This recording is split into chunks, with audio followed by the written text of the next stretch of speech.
ça permet vraiment peut-être de sentir qu'il y a bien sûr des choses voilà, peut-être qui nous dépassent. Après, on peut les mettre en mots, on peut réfléchir, mais on a quand même à la fois, on est dans une, comment, dans un lien entre l'émotion et la notion de ce qu'on va également voir à ce moment-là. Et puis, l'éblouissement dont vous parlez, moi, ça me gêne un petit peu ce mot, parce qu'on est ébloui, on n'est pas forcément, on ne prend peut-être pas forcément les choses, on est comme ça. Donc, ça correspondrait il y aurait peut-être un autre mot à trouver, je ne sais pas. Et puis, je pense également dans un autre, aux Anglais, je pense, qui avait il y a quelques années un journal qui s'appelait Positive News, où en fait, au lieu de nous montrer que le négatif, parce qu'on nous abreuve de trains qui déraillent, de tsunamis, et voilà, ça fait aussi partie de la vie. Et c'est le pendant de l'enthousiasme et de l'émerveillement, mais on peut aussi se nourrir autrement avec des images, avec des choses positives qui peuvent exister. Alors, ce que vous aviez dit me semble très important aussi, c'est que c'est le début, on est dans le commencement de la sagesse, et que je crois que c'est dans la Bhagavad Gita, à un moment donné, le sage regarde d'un œil égal le brahman comme le paria, ou l'éléphant comme le sage. Donc on est tout le temps entre les deux, c'est-à-dire entre cet émerveillement et puis non pas cette indifférence, mais arriver à prendre parfois aussi les choses de haut, peut-être, je ne sais pas. Et pour moi, dans l'émerveillement également, ce dont vous parliez, l'enfant, c'est retrouver cet émerveillement de l'enfant avec conscience. Je pense, parce qu'il y a là au syndrome de Stendhal, oui, à propos de la visite de l'église de Santa Croce à Florence, où il avait fait un malaise devant tant de beauté. Oui, c'est ça, le syndrome de Stendhal. Un jour je m'en suis ouvert à Jean Berlet. Oui, c'est vrai. Lui m'a dit que Stendhal avait trop mangé. De manière un peu triviale, il a répondu que Stendhal, on dit aussi que Stendhal avait trop mangé. Oui, c'est ce qu'on a dit. Mais en fait, ce qu'on appelle le syndrome de Stendhal, c'est précisément une indigestion. Oui, c'était un peu trivial, ça l'a un peu déçu. C'est ce moment où on est interdit devant tant de beauté. C'est mon idée du syndrome de Stendhal. Non, mais c'est une belle idée. J'aime bien aussi. Et vous avez dit qu'il y a trop mangé. Oui, c'est vrai, je m'en souviens. Mais pourtant, j'aime bien cette idée de s'évanouir dans la beauté. Je n'ai jamais indiqué, mais voilà, je suis sensible à la beauté. Enfin, à ce point, parce que ça peut être embêtant quand même de s'évanouir. Je crois qu'on voit des beautés. Oui, ça peut être. C'est considéré comme une maladie, d'ailleurs. C'est un certain Kremschler, Freud l'a repris aussi, le syndrome de Stendhal. Parce que lui, une sorte de maladie. Qui se soigne, quoi. Mais par rapport à votre intervention, à l'instant, je trouve ça intéressant parce que vous avez parlé de la pensée positive, justement, et ça, je crois que c'est un apport de l'Orient, mais pas toujours, mais c'est la psychologie américaine, la pensée positive, dans le business, le marketing, tout ça. Et ça, c'est en fait, à la base, c'est oriental, c'est dans le bouddhisme, dans le tantrisme, on apprend la visualisation, on apprend à penser à des choses positives, on retrouve dans la sophrologie, moi j'en ai fait un peu de la sophrologie, et c'est vrai que c'est intéressant, c'est nouvelle psychologie, le fait de penser à des choses positives, forcément ça nous rend mieux, c'est lié à l'émerveillement. D'ailleurs, les Japonais ont inventé une thérapie qui s'appelle le Reiki, qui est basée sur la gratitude et l'émerveillement. De penser de dire merci à la vie à chaque fois, il paraît que ça aide à aller mieux, à peut-être prévenir certaines maladies, d'aller mieux dans sa tête, déjà c'est pas mal. Une maladie, j'imagine, dans un mais éventuellement, parce que beaucoup de maladies sont psychosomatiques, mais finalement, on devrait cultiver cette pensée positive. Parce que le problème, c'est les gens qui râlent toujours pourquoi les Français sont les champions du monde en consommation d'antidépresseurs, c'est connu. Parce qu'on a une culture de râle, quoi, on râle tout le temps, quoi, pour rien, quoi. Genre klaxonne dans la rue, surtout les Ariens, il y a un côté un petit peu râleur, etc. Et c'est vrai que c'est pénible, les gens qui râlent tout le temps, un peu plus zen, justement, c'est bon, on voit souvent, soyez zen, quoi, ça fait du bien. C'est aussi une dimension plus pratique de l'utilité, quoi. La sagesse commence peut-être par une capacité de rester calme, de sourire, de ne pas s'énerver pour rien. C'est aussi la séparation des fois. Si on râle trop, on ralentit. On ralentit pas mal. Ouais. Ça fait penser au plat d'Antille, là, Jacob Bézet, il a beaucoup râlé les amis. Quand Jacob lui a pris son droit d'aînesse pour un plat d'Antille. Ça a ralenti. Bon, enfin, ouais. C'est bien, mais moi aussi. Alors, ceux qui n'ont pas parlé, parce que je parle trop, ceux qui n'ont pas encore parlé, parlent aussi. Priorité donc aux premiers intervenants, comme ça tombe bien, Alain. Bon, moi, personnellement, je trouve cette phrase intéressante de Socrate, parce que finalement, l'émerveillement, quelque part, c'est quelque chose qui nous touche à un niveau intérieur, et finalement, il est très fortement possible que si nous sommes émerveillés, c'est tout simplement parce que cet aspect intérieur, nous avions tendance à le cacher en quelque sorte, l'agglutiner de tas de choses qu'on a dans la vie courante et qui fait finalement, si on se borne à faire les obligations courantes, les activités courantes, finalement on finit par, quelque part, par perdre notre âme.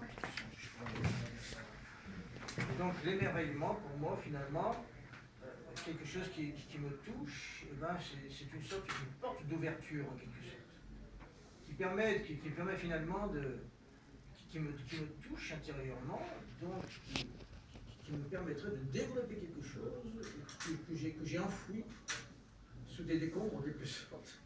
Voilà. C'est bien ce que dit. D'ailleurs, ça revient un peu au Phèdre de Platon, c'est ce qu'il dit que finalement on a oublié, il y a le thème de l'oubli, on a oublié les beautés surnaturelles qu'on avait vues dans le monde des idées. On s'est englué dans la matière, on a pris des habitudes, tout ça. Que tu prends cette métaphore, effectivement, qui est intéressante. Que les choses sont recouvertes par un tas de choses. Et qu'on a l'émerveillement, c'est ce qui va justement nous faire nous ressouvenir des beautés perdues, des beautés oubliées. C'est vrai que c'est un déclencheur pour aller vers la sagesse.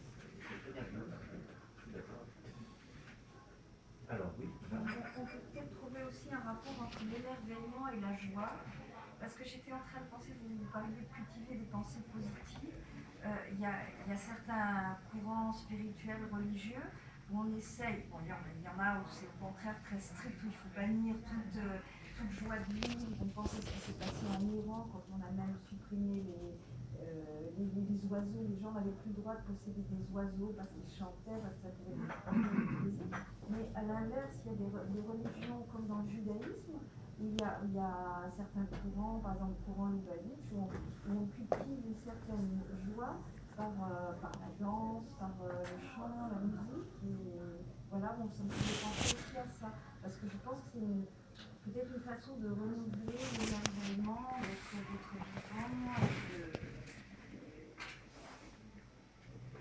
voilà, c'est une piste du départ.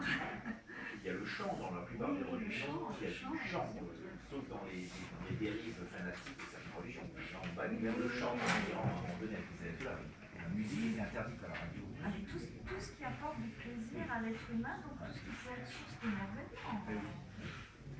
Là, à mon avis, c'est une contrefaçon de la vraie religion qui doit être dans la joie, dans la musique, dans la chanson, dans la réjouissance, la fraternité, etc. Vous avez raison, tout à fait. Alors, peut-être avant, on se rapproche tout doucement il reste encore une dizaine de minutes avant, 10 minutes avant les mots de la fin, parce qu'il y a les mots de la fin de Twitter, mais si des personnes, priorité donc là à ceux qui n'ont encore rien dit, moi, ça peut être des personnes qui ont déjà parlé, qui disent des choses, mais quelques personnes qui n'ont pas Christian. parlé. Christian, Yves, Rabat. Voilà, Rabat, Le Normand. Madeleine. Gérard même. Oui, madame. Ginette. Ginette. Je sais pas si parmi. Ah voilà, Gérard. Gérard, je suis émerveillé de moi-même, pas des autres. J'ai une vie intense intérieure et je ne m'occupe pas de la périphérie autour. Vous savez, je viens d'être opéré d'un cancer parce que j'avais trop fumé. Il n'y a pas d'effet sans cause et il n'y a pas de cause sans effet. Et la cause est à l'intérieur. Je ferai le reproche de personne de me contrarier parce que la toute-puissance est en moi. Cette présence divine. Quand vous avez parlé de pensée positive, elle n'est pas positive, elle est créative. Donc chaque pensée, je surveille mes pensées comme je pourrais surveiller mon condamnant qui ne m'intéresse pas. J'ai beaucoup travaillé sur moi-même pendant cette intervention des poumons. J'ai souffert, mais je crois que c'était mérité puisque j'ai trouvé la cause, c'est que j'avais fumé un paquet de cigarettes depuis l'âge de 14 ans. Voilà.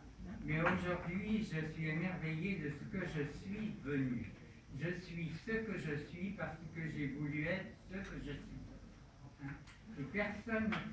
Et là, le je suis, c'est le divin. Il faut l'employer que. Et puis, on dit le plaisir et la joie. La joie, c'est le plaisir de l'âme. Les plaisirs, c'est encore donner naissance aux 5 sens. C'est dans la périphérie, l'extérieur. Et vous savez, je vis seul avec un chien, et à 80 ans, moi je peux vous dire, je suis émerveillé de ma jeunesse que je passe maintenant. Et il me faut beaucoup de calme, parce que naturellement, je perds souvent mes affaires, mais avec le calme et le silence, la vérité est la plus évidente. J'écoute beaucoup, puisque Dieu m'a dit, tais-toi, écoute la petite voix intérieure, hein, et je me laisse guider. C'est-à-dire, je laisse advenir les choses. Je demande dans mes méditations et la réponse viendra. Quand ça c'est. Et voilà.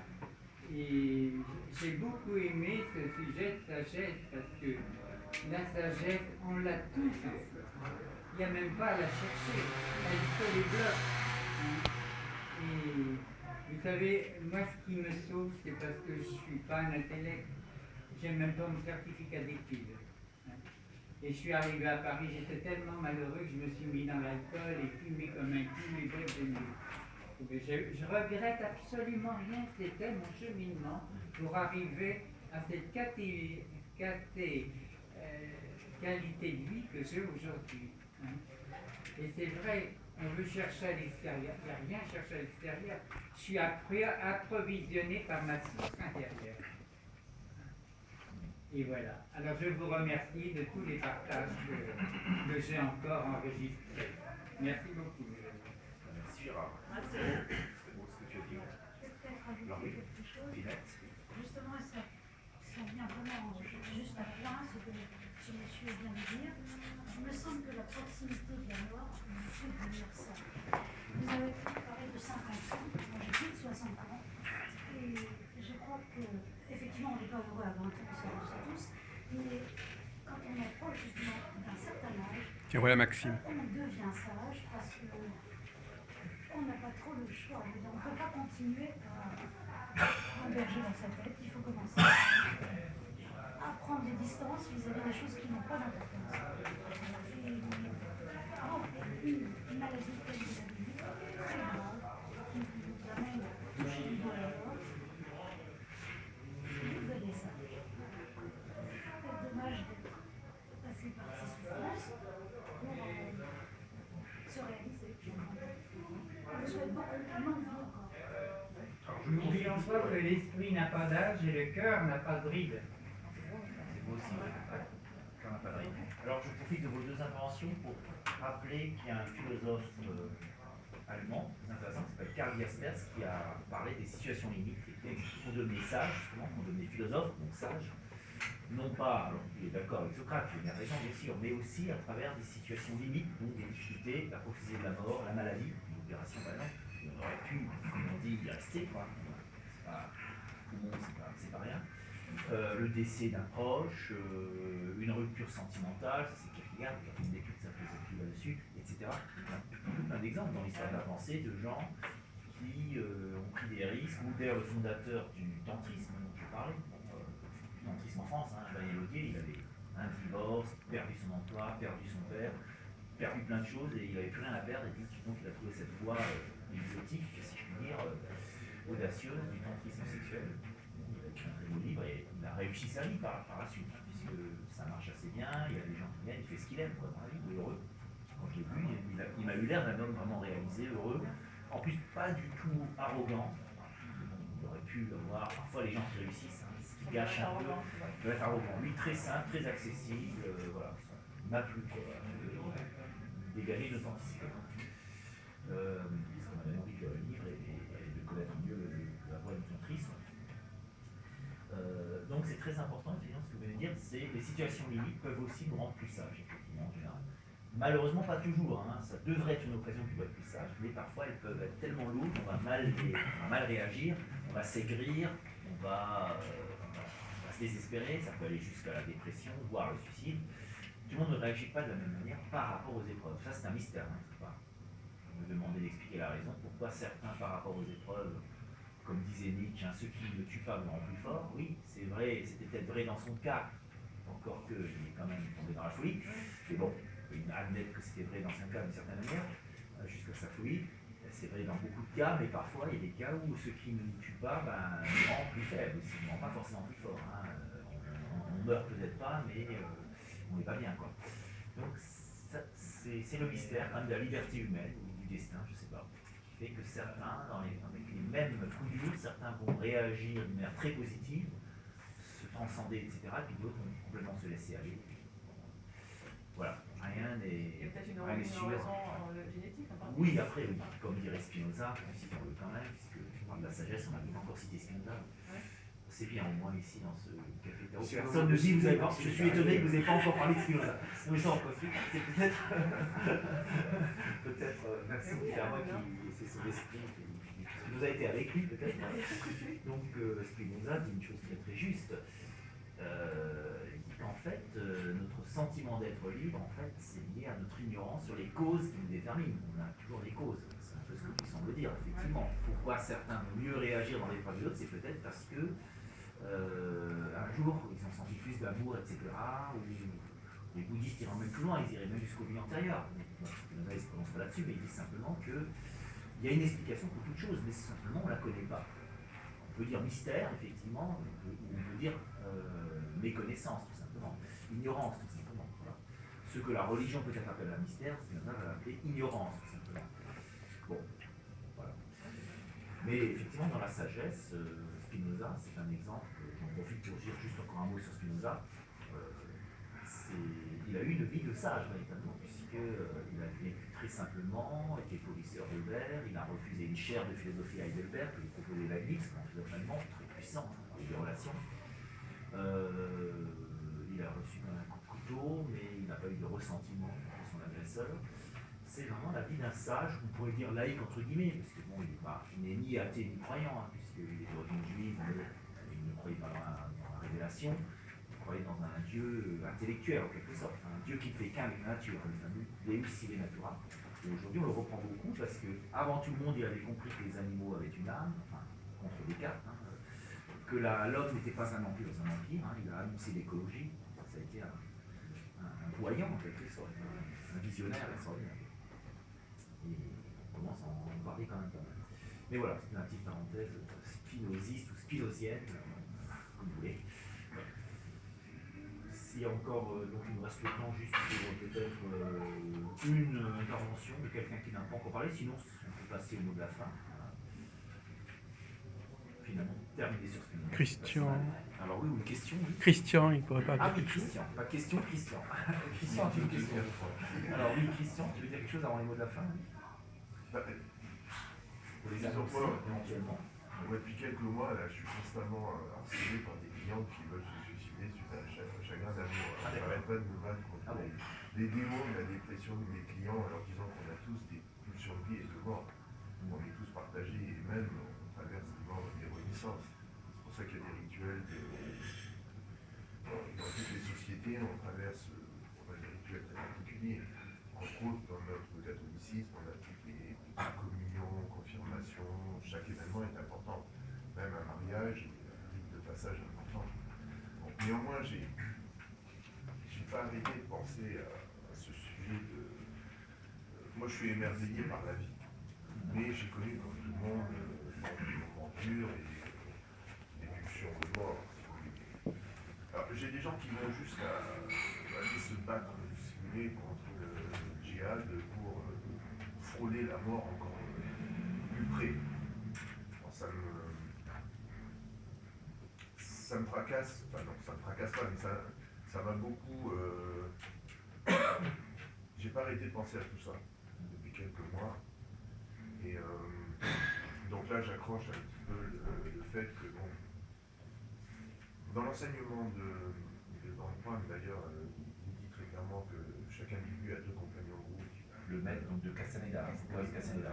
On a d'une part, comme compagnon de route, on a l'aventure qui est représentée par une très jolie femme, peut-être même Athéna, chez les Tchèques. Et l'autre compagnon, c'est la mort. Peut-être la métanoïa. C'est celui qui est toujours là, mais qui, le jour où, comme on disait, le jour où tu verras ta mort penser, tu sauras que ton heure est arrivée. En attendant, elle peut être toujours là, accompagnée. Donc on frôle souvent des moments de dépression. Moi j'ai une cliente qui arrête pas de me dire que depuis qu'elle est enfant, elle a envie de se suicider. Ben, je dis oui, mais bon, mais toujours envie. Elle s'est mise dans une colère infernale parce que avec moi je me suicide, mais je non, elle dit on a tous je dis bon. Non mais les gens ils veulent pas de psychiatre et tout, mais il y a des gens qui c'est pour ça qu'il y a des psychiatres qui gagnent bien en vie, parce qu'on a tous des problèmes comme ça. Voilà. Alors c'est un petit peu là où l'émerveillement pour moi c'est ce renouveau vient avec souvent des morts et des renaissances assez importantes, des changements de vie. Quand je vois ce coucher de soleil là, sur le truc, j'ai connu quand je suis parti faire mon tour du monde, je me suis attardé à Acapulco, là, sur une plage paradisiaque. J'ai jamais vu de coucher de soleil aussi beau. Ça m'a ressourcé pendant des années, c'était incroyable. Donc c'est un peu ça, sur l'émerveillement, si vous voulez, mais il y a un côté obscur pour contrebalancer l'émerveillement.